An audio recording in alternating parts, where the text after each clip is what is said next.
Alright then, hey guys, welcome back to another one. In this one, I'll be talking about Spider Noir.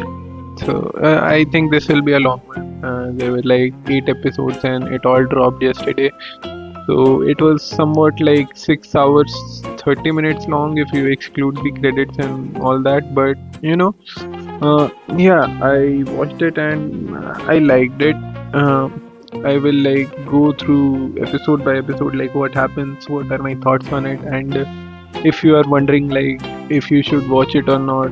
So my spoilers free review. I don't even know if it's review. I mean, I'd say my spoiler free opinion of this would be like, yeah, it's good. It has a strong start, and it carries itself decently till the end. So it doesn't have many low points or things like that. You can feel like the VFX might be off at some points. So other than that, I think it's quite good. And we get Nicolas Cage as Spider Noir, and he's pretty good at being Ben Riley. So yeah, if you haven't seen it, definitely go check it out. You don't really need to see anything to be able to understand what's happening here, but you can definitely check out. I mean, you should definitely check out the Spider-Verse movies if you have not seen it. Like, really great movies. I love them, and I may even rewatch them.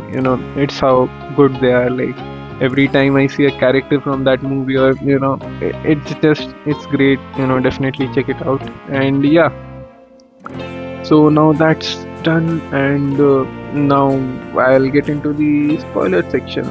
I mean, where I'll go through every episode and talk about it. I'll try to keep it short, but that seems very less likely. But you know what? Let's just start. So the intro of the show, first of all, it has like a theme song, and it's quite good. I like that intro.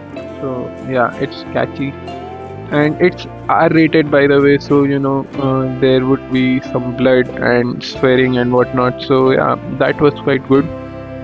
And I think that's one of the reasons why they could not use Spider-Man as Peter Parker in it, because it's like a money-making machine for Marvel. And it has like all these rights and distribution stuff where you can show him, but only in a certain way.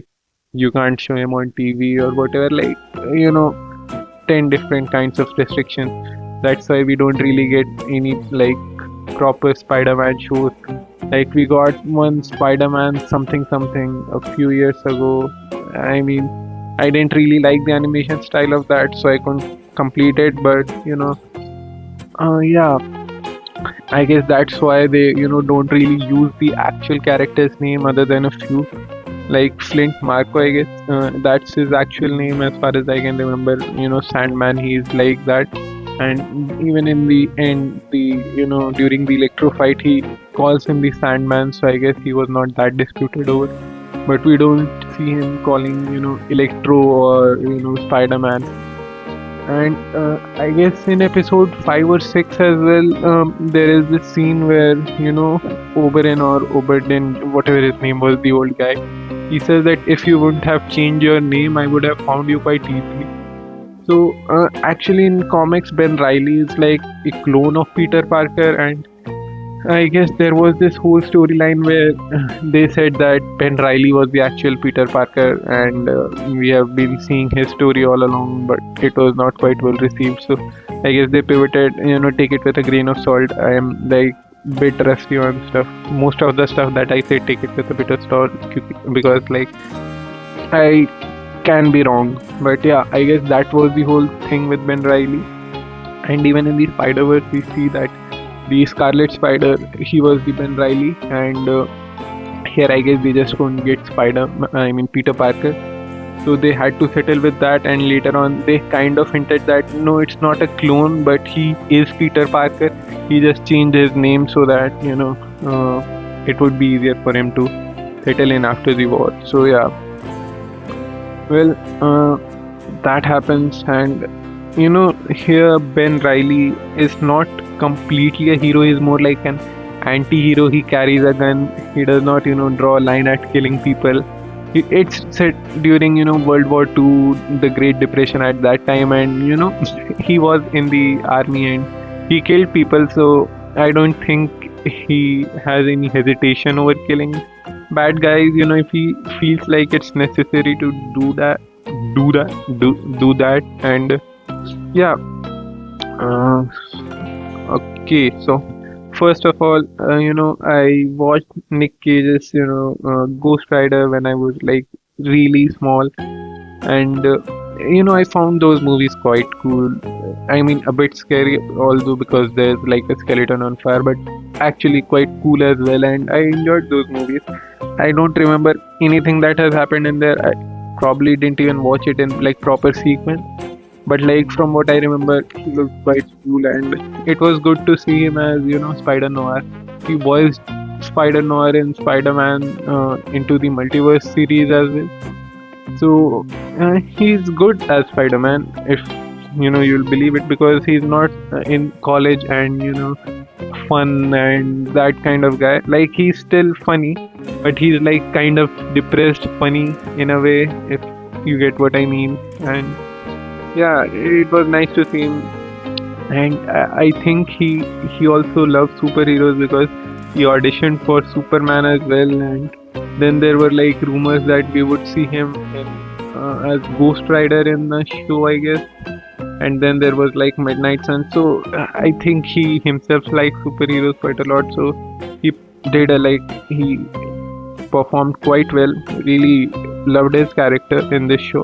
So yeah, that's like 7 minutes, and we haven't even started, talking about the episodes. But yeah, whatever. Let's get into it.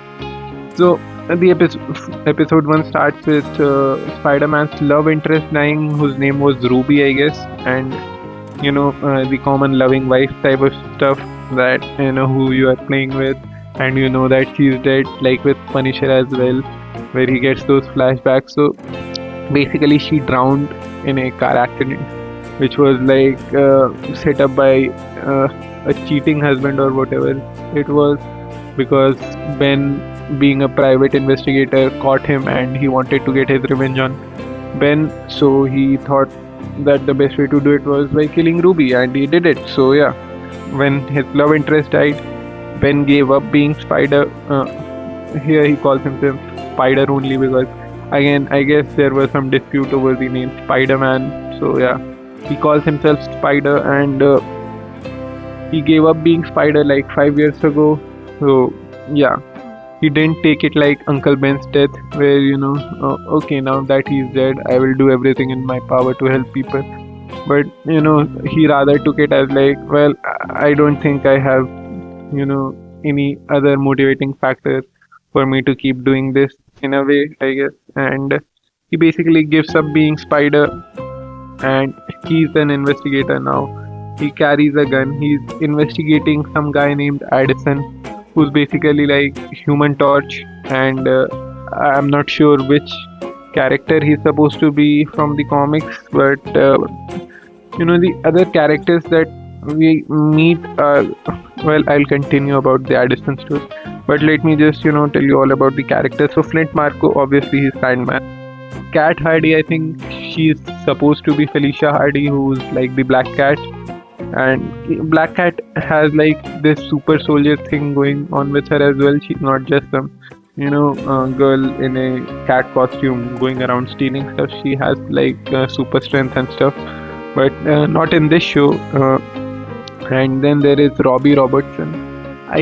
No, not Robertson, Robbie something something, and I don't really remember the name, but Robbie, I guess we see him in Spider-Man as his friendly reporter or something, but I'm not completely sure on that. And then there is this Lincoln Lonnie, who I don't think is a prominent villain in Spider-Man's gallery, but I felt like he's supposed to be the Lizard's parody because his skin goes weird and he gets scales. I'm not talking about the skin color, by the way, just to clarify. And yeah, his basically skin has scales and whatnot, so I suppose he's supposed to be like a lizard. Yeah, so these are like the four characters that we interact with quite a lot. And then there is Janet as well, who's the secretary for Ben. So yeah, moving on. He's investigating Addison and one more detective who is named Dorothy or something like that. Is also investigating Addison, and basically they were sent by this Silvermane, who's kind of like Kingpin, but not really. He has his own Winston as well. Wesley. Sorry, he has his own Wesley as well, who's Winston. But he does not feel that connected to him. He kills him in cold blood in like third or fourth episode only. So yeah, basically he hired the investigators to find out why Addison tried to set his building on fire, his house on fire. And Addison has like powers, and it's quite rare during the depression times, and only Spider was the hero for a while, and then suddenly these other superpowered folks started coming in, and like these guys were prisoner of war. They were held in Germany, and the German scientists ran experiments on them, and they had these mutations. Most of them died, but the ones who survived were like kind of in a dormant state. But they went to this doctor, and the doctor, in hopes of curing their ailment, kind of started the mutation which gave them the powers. But they, whenever they use their powers, they get closer to dying. So yeah, uh, he's one of those guys, and Ben doesn't know it yet, but as he's an investigator, he will find out later on. And even here we see him that he is a he's a good photographer as Peter Parker, because even after being a PI, he has to gather pictures of whatever cheating husbands, wives, and whatnot. And we see that Addison is shot dead by the other detective, who saw him on fire and thought that it's best to kill him because he was moving towards him. And they survived, but Dorothy guy thought that I could capitalize this because I'm the only one what happened to Addison with Ben. So what, let's get some money from Silvermane, and we could get rich. And Ben suggests against it because Silvermane is a ruthless guy. He would kill people, and again we see that he owns the cops and whatnot, so quite like Kingpin. And yeah, Ben just steers clear of the trouble, but Dorothy goes through with it, and he ends up dying in by the hands of Silvermane. And yeah, oh, I think I just remembered, but the 90s Spider-Man show, animated show, I think Silvermane was there as well, who controlled Felicia Hardy in a way. I guess I could be wrong here, but this name suddenly rang a bell in my mind. I was like trying to remember where I have heard that name, but I think that's it. But yeah, Ben Riley moves on. He doesn't really linger over it that he got Dorothy killed. Well, not really, but in a world you could see it that way, that he got him killed. But yeah, he just moves on. He gets this other client who says that I think my wife is cheating on me, and I want you to get some pictures of her, and it's Cat Hardy. So he goes there, he gets the pictures, and we see that Mayor is with Cat Hardy, and Cat Hardy is there to basically push Mayor to kill Silvermane, because she feels like she's trapped with Silvermane and she can't leave. If she does, Silvermane will kill her.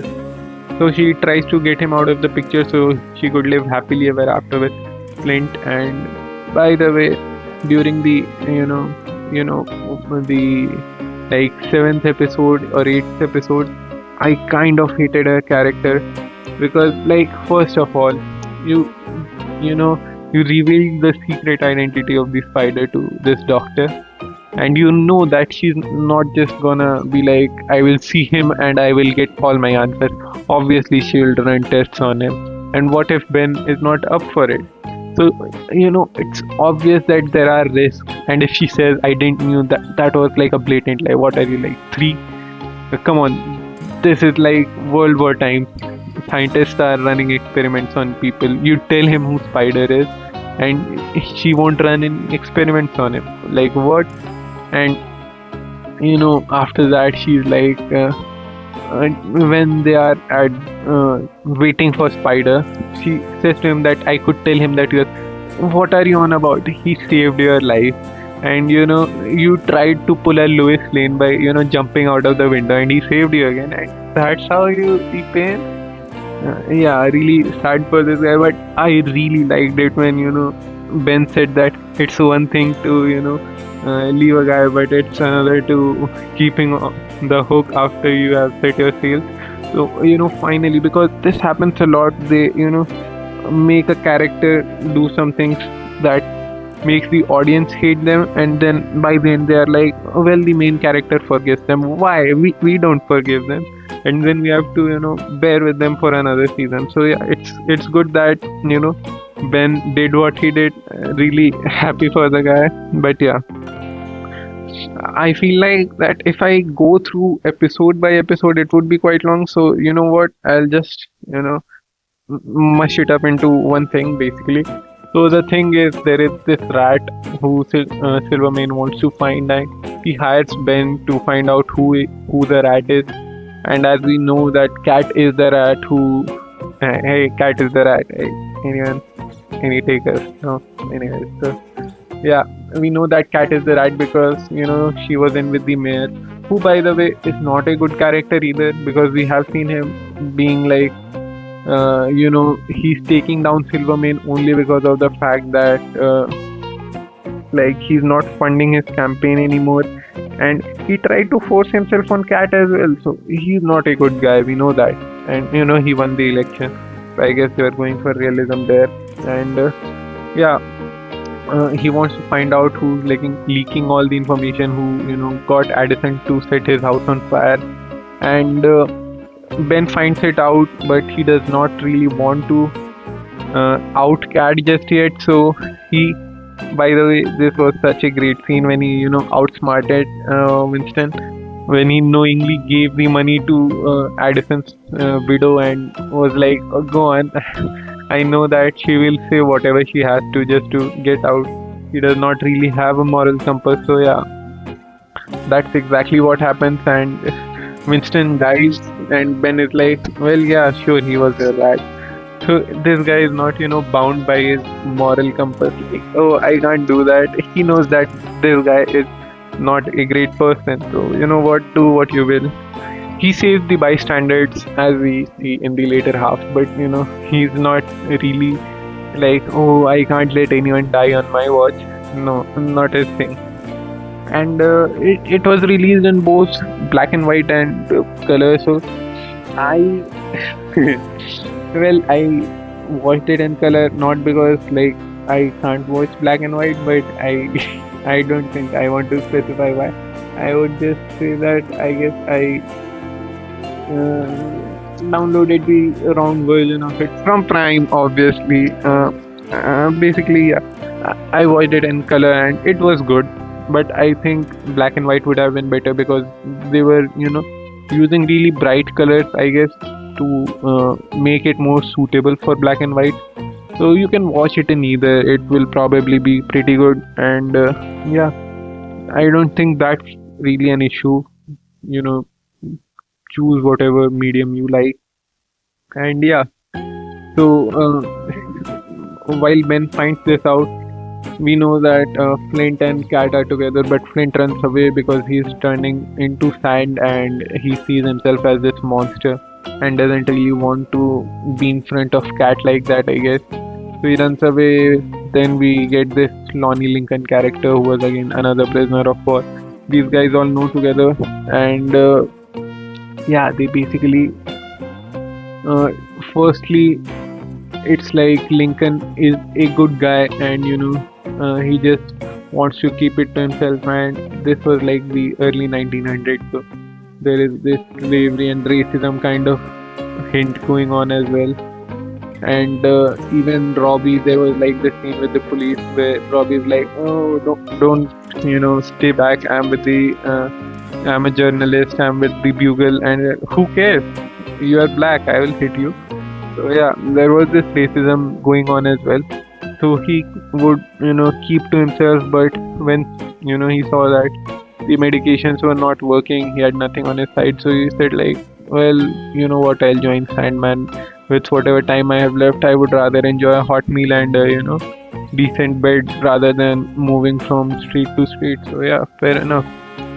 And yeah, we get introduced to Victor as well. Now I didn't like his character. He was so fucking annoying. Like, dude, just I guess he was a performer or something, and I really didn't enjoy his character. But I guess that's the thing he was given. So I mean, no shade to the actor, but yeah.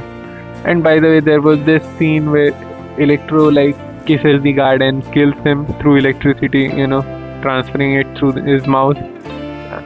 While I was watching that scene, I just imagined that this was like, without VFX, this guy just kissed him and he has to act like he's dead. So yeah, that was funny thing. And by the way, Nicolas Cage's spider gets like these fits where he like acts like a spider, throws his hands around, which I find it quite funny because at first, you don't really expect him to act like a spider. But then again, it was most probably Nick Cage's idea because I saw somewhere even in the interview he said that when Sam Raimi was making his Spider-Man, he presented him with this idea that maybe a Spider-Man should act like a spider in a few scenes. But Sam Raimi didn't do it, so he did it by himself. I mean, I don't mind it, but it was kind of weird and funny at the same time, so I guess it's alright.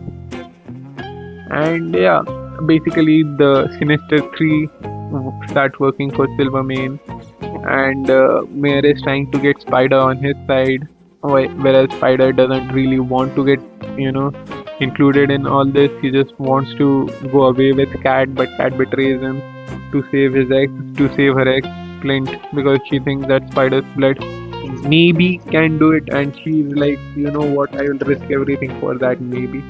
Oh, why would you do that? I won't get into it. Bad stuff, don't do it. Anyways, so yeah, basically it's all about the antidote. The doctor makes the antidote, and then as soon as she cures her son, he dies. So at least they died together. So there is that.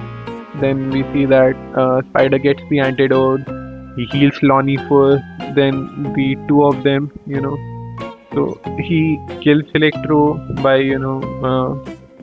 like putting him in front of a train, which I don't know how that would kill Electro, but I guess they meant to keep it kind of like ambiguous because, like, as we know, Electro is just electricity.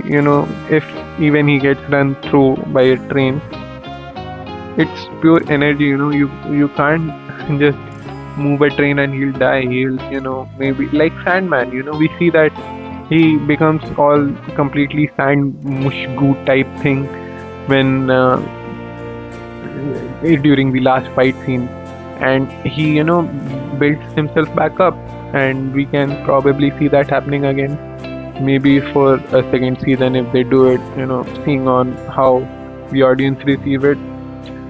The only big complaint that I had was how weird it looked, because Sandman is like, okay, maybe that would have looked a lot better in black and white now that I think about it, but he looked quite weird, and his powers weren't really like Sandman's. He does not build any weapons out of his hands. He's just sand guy made of sand punching his way through stuff. So yeah, nothing really creative in that way. And then again with Electro as well, his looks weren't quite up to the mark either. He just had like these yellow marks where his nose should have been, and yeah, it's quite an average design. Even for Lonnie, they just gave him some scales. They didn't really commit to it, but you know what, I guess they had some budget constraints. Seeing Invincible and The Boys, So yeah, I guess they just didn't had the budget, so I won't really, moan about it. But yeah, it could have been better. Other than that, it has been, quite decent. I enjoyed it. Definitely check it out. Silvermane gets shot by cat, and again, what a weird way to die. I mean, he should have died by cat. That's fair. But you see this when the villain gets to the a weird mirror room. They prepare their guns and whatnot. Silvermane didn't do shit. He had like this long ass knife which he thought he could just stab cat with. He had a gun, dude. Get a gun. You are supposed to be the biggest mob and crime boss. You don't have a gun. What? Stupid. Very stupid. Anyways, I mean, I just condensed all the stuff. I missed out on a lot.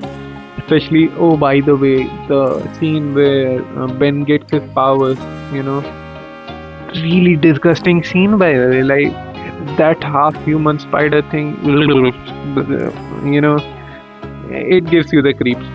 I don't really enjoyed seeing him, and props to the props department because they made him look quite good. And yeah, I think that's about it. Flint and Cat, it's a happy ending. They get married and whatever, and we see that Robbie has now started his own newspaper company. Ben and Janet has started, the PI firm together. Like now, both of them are private investigators, and we see that the child that helped Ben throughout the story, he was a good, side character. So yeah, he started learning stuff. He's becoming educated, and yeah, I guess it was a good show, happy ending. And we see that Silvermane and Noir are like complete opposites of each other. Silvermane is like super rich, while Noir is like dirt poor. Then Silvermane says that I'm a courageous man, but I don't think he's that courageous without his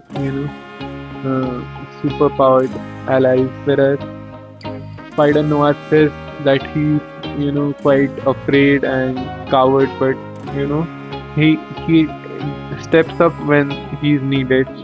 Then we see that even after having so much money, Silvermane says that never be satisfied with what you have. And then we see Noir when he's like broke, but he still chooses his like clients quite carefully. He doesn't really want to help bad people, I guess.